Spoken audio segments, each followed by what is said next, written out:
जो शर्म आती है, भारत के प्रधानमंत्री चुनाव प्रचार में जाते हैं, कहते हैं तुम्हारी भैंस चोरी हो जाएगी, तुम्हारा मंगलसूत्र चोरी हो जाएगा, फिर अभी कहा रोटी चोरी हो जाएगी। लेकिन शर्म तो सबसे ज्यादा तब आई जब देश के प्रधानमंत्री ने कहा तुम्हारी बेटी चोरी हो जाएगी। मैं प्रधानमंत्री जी आपसे कहना चाहता हूं, अगर आप 10 साल से भारत के प्रधानमंत्री हैं, 22 राज्यों में आपकी सरकार है, गृह मंत्री आपका, रक्षा मंत्री आपका, उसके बावजूद हमारी बेटियां अगर सुरक्षित नहीं है तो इस्तीफा दो अपने प्रधानमंत्री के पद से और गुजरात में जाकर घास छीलो। बाबा साहेब ने ये ताकत दी आपके उंगली के इशारे में। आप जिसको चाहते हैं वो विधानसभा में जाता है, आप जिसको चाहते हैं वो संसद में जाता है, आप जिसको चाहते हैं वो मंत्री बनता है, आप जिसको चाहते हैं वो मुख्यमंत्री बनता है, आप जिसको चाहते हैं वो प्रधानमंत्री बनता है। लोकतंत्र के असली मालिक आप हो। आपको महाराष्ट्र की तकदीर बनाने के लिए वोट करना है। उन्होंने कहा था अजीत पवार ने 70,000 करोड़ का घोटाला किया, फिर अजीत पवार को गले लगा लिया। बीजेपी वालों ने कहा, देवेंद्र फडणवीस ने कहा अजीत दादा चक्की पिसिंग पिसिंग पिसिंग। सुबह 6:30 बजे मैं देख रहा था शपथ ले रहे हैं, मिक्सिंग मिक्सिंग मिक्सिंग कर रहे हैं।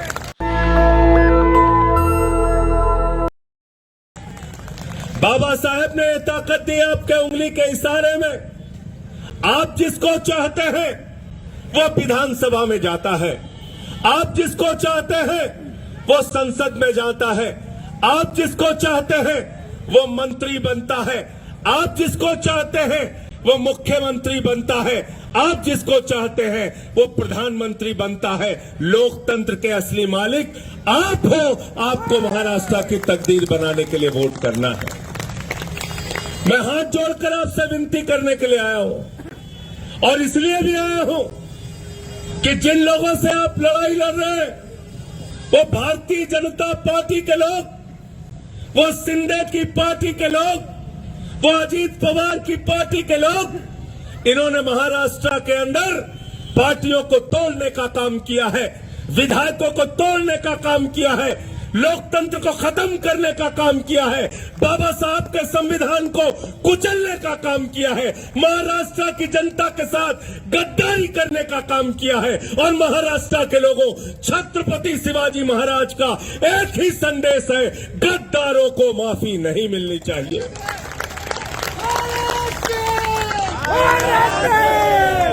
माफ करोगे क्या, बताओ हमको? माफ करोगे क्या गद्दारों को? माफ करोगे क्या? याद है ना प्रधानमंत्री जी ने क्या कहा था? उन्होंने कहा था अजीत पवार ने 70,000 करोड़ का घोटाला किया, फिर अजीत पवार को गले लगा लिया। बीजेपी वालों ने कहा, देवेंद्र फडणवीस ने कहा अजीत दादा चक्की पिसिंग पिसिंग पिसिंग। सुबह 6:30 बजे मैं देख रहा था शपथ ले रहे हैं, मिक्सिंग मिक्सिंग मिक्सिंग कर रहे हैं। पिसिंग पिसिंग से मिक्सिंग मिक्सिंग। फिर बोले छगन भुजबल ने भ्रष्टाचार किया, उसको उठा के मंत्री बना दिया। फिर बोले हसन मुशर्रफ ने भ्रष्टाचार किया, उसको बना के मंत्री बना दिया। फिर बोले प्रफुल्ल पटेल, इकबाल मिर्ची से इनका संबंध है, दाऊद इब्राहिम से संबंध है, अरे तो नवाब मलिक है, इनका तो दाऊद इब्राहिम से संबंध है। सबको पकड़ पकड़ के गले लगा लिया। इसका मतलब भारतीय जनता पार्टी का एक ही मकसद है, किसी भी तरीके से विधायकों को तोड़ो, सत्ता बनाओ। भारत के प्रधानमंत्री मोदी वॉशिंग मशीन चलाते हैं, जो भी भ्रष्टाचारी उनके साथ शामिल हो जाए वो पवित्र हो जाता है। गलत तो नहीं कह रहा हूं? गलत तो नहीं कह रहा हूं? क्या नारे लगे महाराष्ट्र के अंदर? 50 खोके एकदम ओके, 50 खोके एकदम ओके। आप अपना विधायक चुनते हो अपनी गली बनवाने के लिए, अपना गांव बनवाने के लिए, रोजगार पाने के लिए, किसानों के हक की लड़ाई लड़ने के लिए, लेकिन जिस विधायक को आप चुनकर भेजते हैं वो 50 करोड़ रुपए में बिक जाता है। वो 50 करोड़ रुपए में सिर्फ खुद को नहीं बेचता, आपकी विधानसभा को बेचता है, महाराष्ट्र को बेचता है, महाराष्ट्र की जनता के हितों को बेचता है। आपको तय करना है। जब 20 तारीख को जाना अपना वोट देने के लिए, तो एक एक बात को याद करके जाना, याद करके जाना। उद्धव बाला साहब ठाकरे की पार्टी को तोड़ दिया गया, उनका तीर कमान चोरी कर लिया गया। शरद पवार जी की पार्टी को तोड़ दिया गया, उनकी घड़ी चुरा ली गई है। मैंने अब तक सुना था कार चोर होते हैं, बाइक चोर होते हैं, सोना चोर होते हैं, लेकिन ये भारतीय जनता पार्टी वाले पार्टी चोर है, पार्टी चोर। किसी का तीर कमान चुराते हैं, किसी की घड़ी चुराते हैं। ये घड़ी चोरों से बदला लोगे कि नहीं लोगे बताओ? ये तुम्हारी घड़ी चुराने वालों से बदला लोगे ना? शरद पवार जी की घड़ी चुरा ली,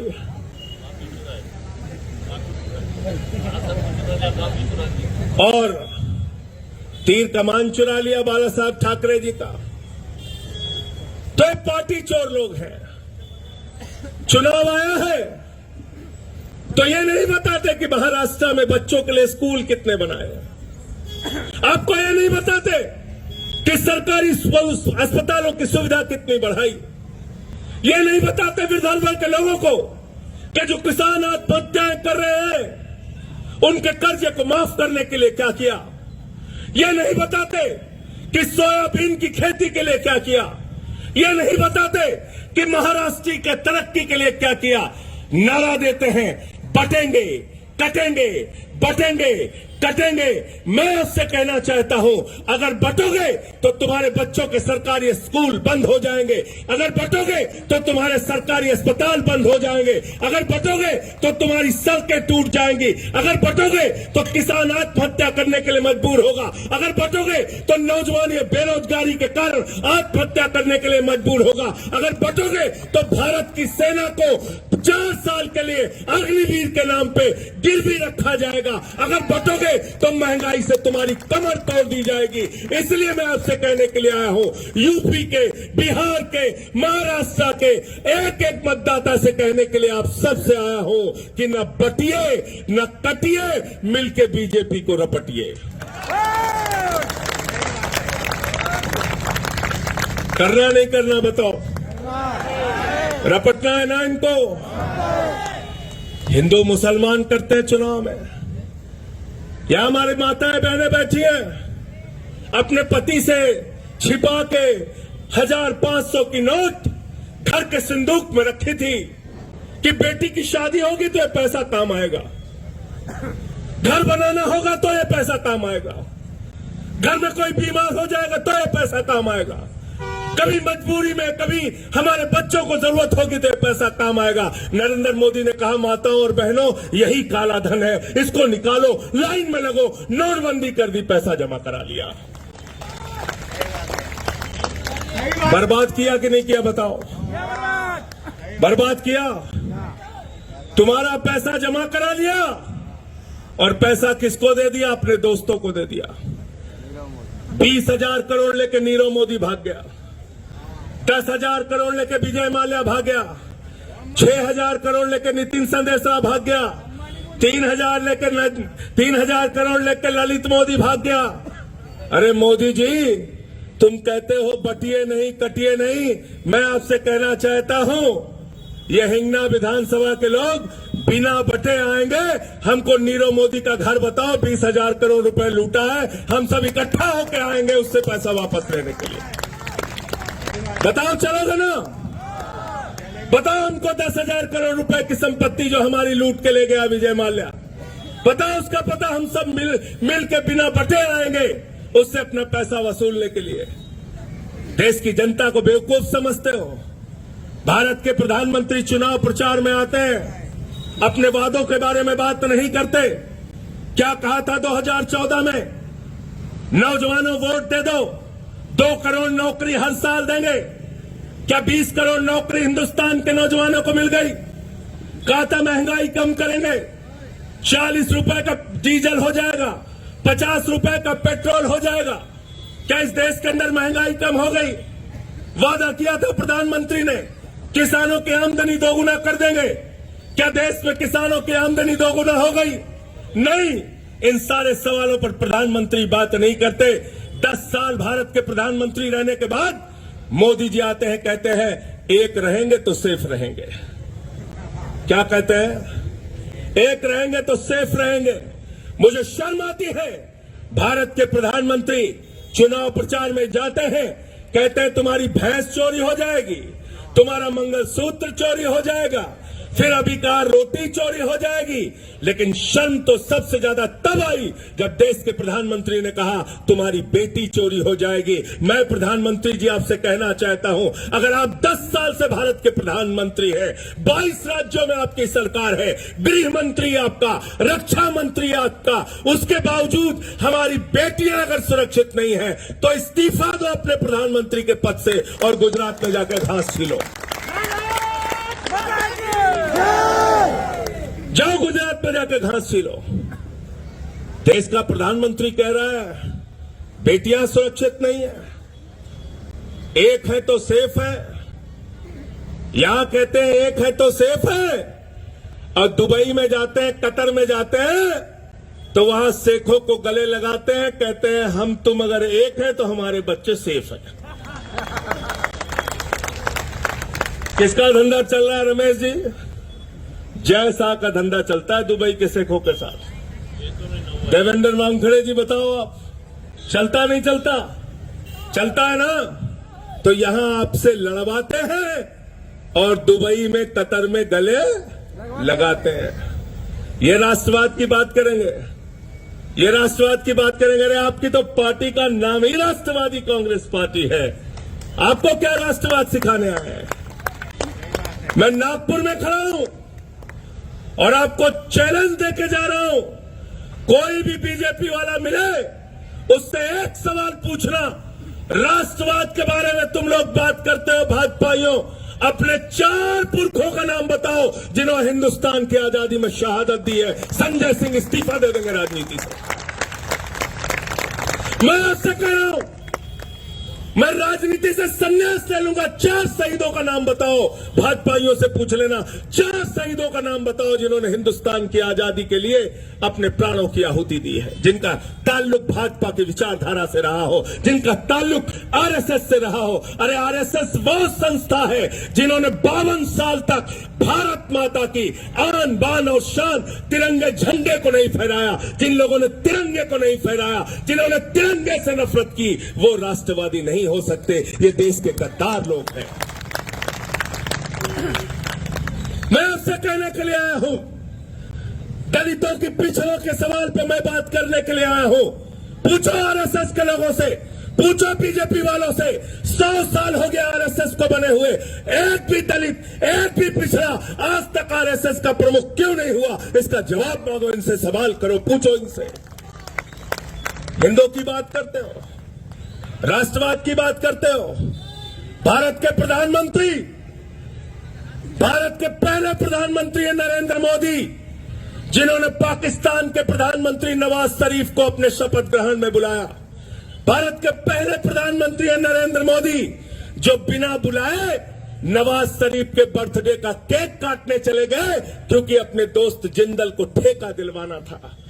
भारत के पहले प्रधानमंत्री है नरेंद्र मोदी, जिन्होंने पठानकोट में आईएसआई को बुला के हमारे शहीदों की जांच कराने का काम किया। भारत की पहली पार्टी है भारतीय जनता पार्टी, जिसका राष्ट्रीय अध्यक्ष रक्षा सौदे में दलाली खाते हुए पकड़ा गया। ये लोग राष्ट्रवाद के बारे में बात नहीं कर सकते,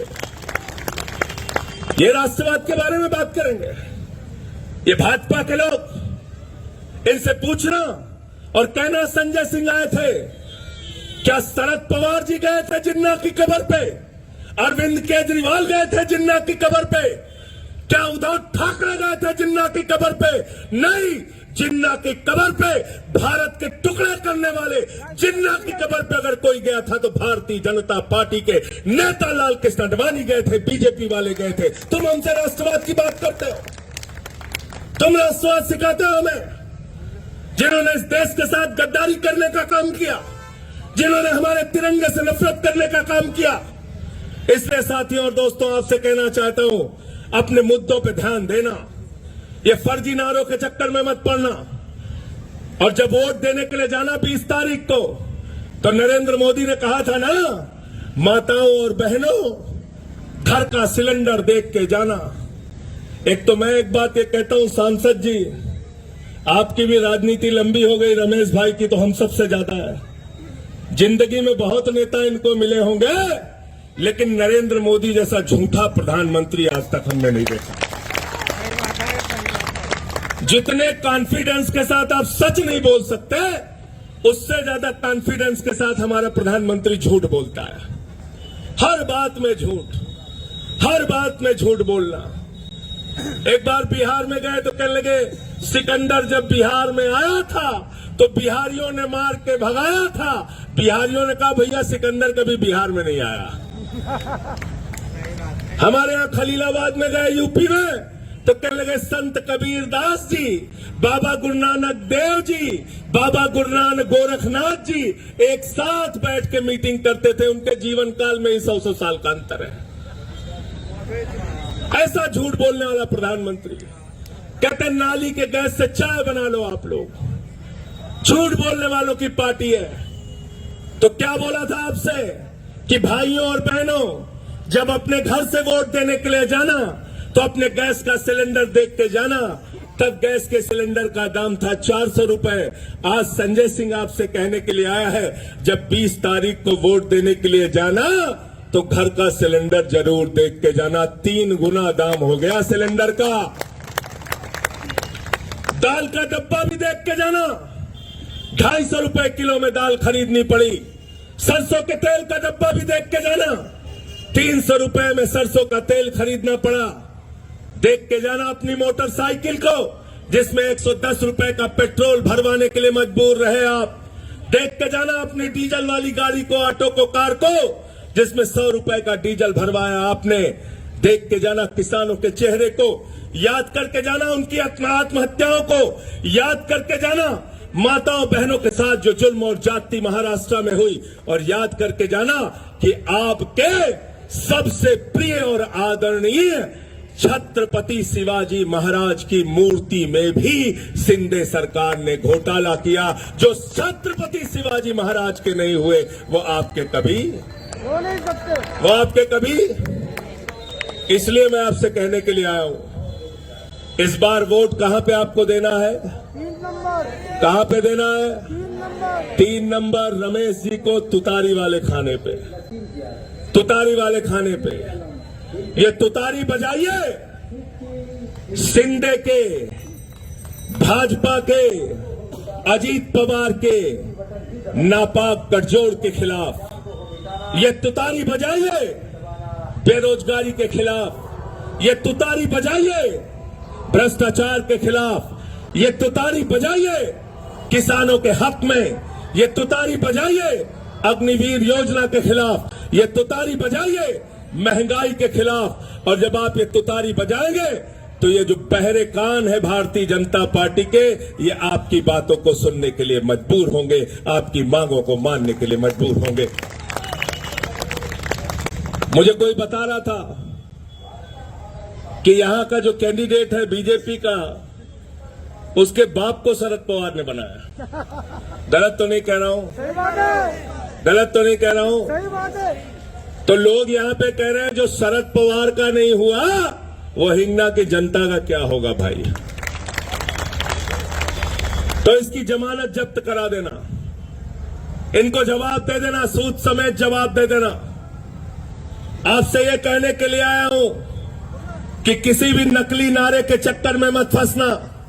ये लोग आपको लूटने का काम कर रहे हैं, आपकी बैंकों को खाली करने का काम कर रहे हैं, देश में महंगाई बढ़ाने का काम कर रहे हैं, और उससे लड़ने का काम महाराष्ट्र के अंदर महाविकास अघाड़ी कर रही है। और महाविकास अघाड़ी की 4-5 घोषणाओं को याद करके चुनाव में वोट देने के लिए जाना।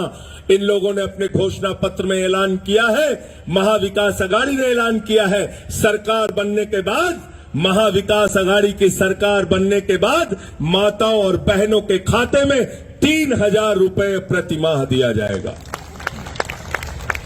नौजवानों को नौकरी दी जाएगी और अगर नौकरी जब तक नहीं दे पाते 4,000 रुपए नौजवानों को बेरोजगारी भत्ता दिया जाएगा।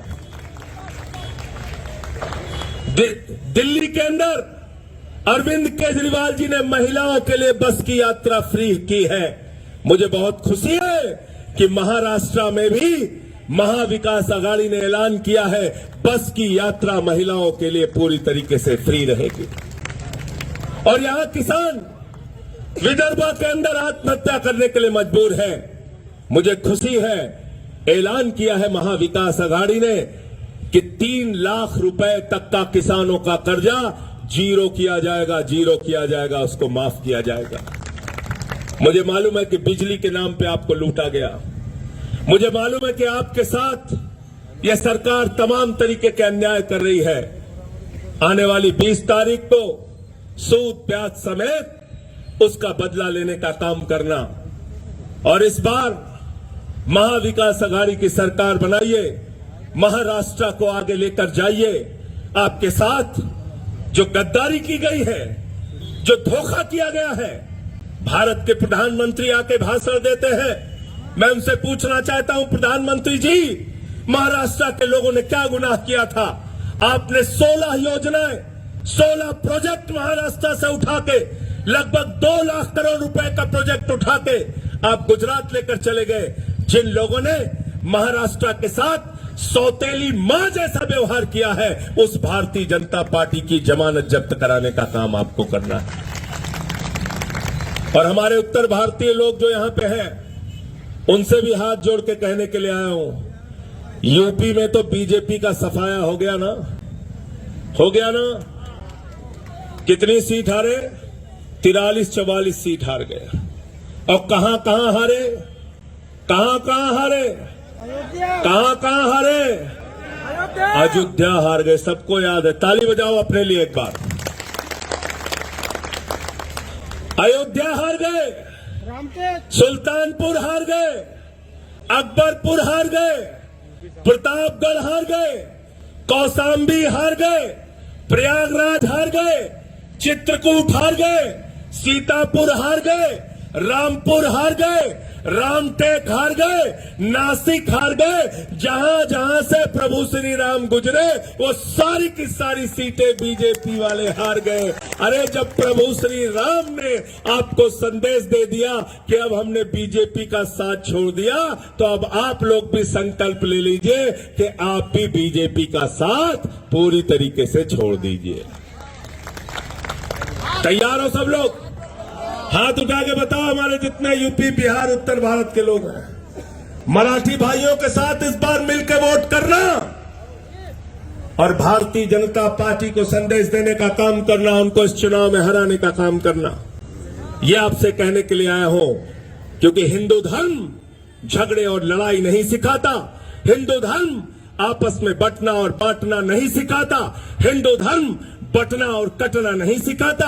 हिंदू धर्म तो कहता है, हमारा रामचरितमानस कहता है, सब नर करहि परस्पर प्रीति, सारे लोग आपस में प्यार से रहे। ये रामचरितमानस का संदेश है। हिंदू धर्म कहता है, वसुदेव कुटुंबकम, पूरा विश्व हमारा परिवार है। ये हिंदू धर्म का संदेश है। हिंदू धर्म कहता है, धर्म की जय हो, अधर्म का नाश हो, प्राणियों में सद्भावना हो, विश्व का कल्याण हो। नेशनल दस्तक की आपसे गुजारिश है कि अगर इसको बचाना चाहते हैं तो नेशनल दस्तक को सब्सक्राइब करने के लिए रेड कलर के सब्सक्राइब बटन को दबाएं, फिर बेल आइकन की घंटी दबाएं। नेशनल दस्तक को बचाने के लिए बहुत जरूरी है कि हर खबर को शेयर करें, लाइक करें, कमेंट जरूर करें।